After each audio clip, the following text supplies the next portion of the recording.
Salam dostlar, bugün sizlerle birlikte Gren oynuyoruz. DV yazdı, yani oyun başlıyor. Delice, deli olursun. Gren'in en asan duruşu. Easy, easy. Easy, easy. Ve başlıyor. Day bir. Gren ile mırtlaşacağız dostlar, mırtlaşacağız. Granny'nin Teddy'sini alaq bir dənə, dalımıza düşsün. Bu baz oynamından ağlıma fikrim var. Başlıyor. Başladı. Başlayın hadi. Aşağı çəzik. Granny çağırırıq. Gəl bura. Hadi gəl də nəyə başsan? Ay bəbəşqa. Gəl bura. Ay. Ay çi ay. Çi de ne Granny'e.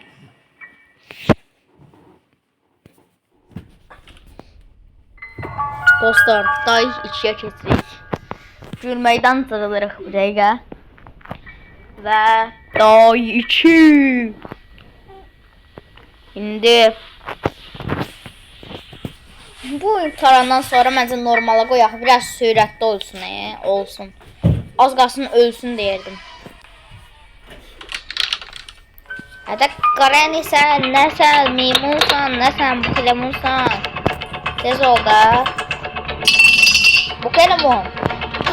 Ay, açı. Çi sənsən? Tez ol, gəl. Aha, gəldi meymun. Ay, meymun. Meymun neredesin meymun?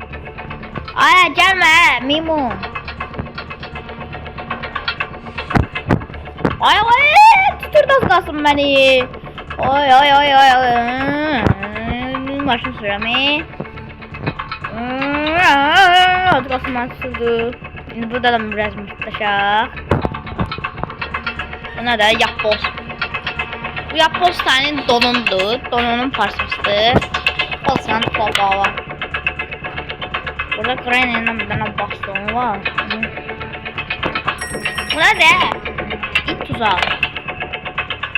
O da değil bu. Babası gördüm değil. Gözü gördüm ben.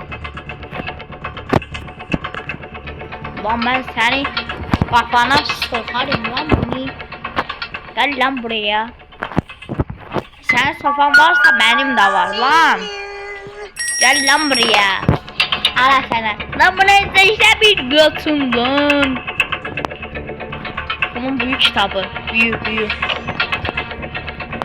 Orada değil bu. Sen oğalay. Moğalay. Ay öldüm. Dostlar, gördüğünüz gibi resmen olmadı ve dayıça geçtik. Ölmedim ama. Bombardiro crocodilo.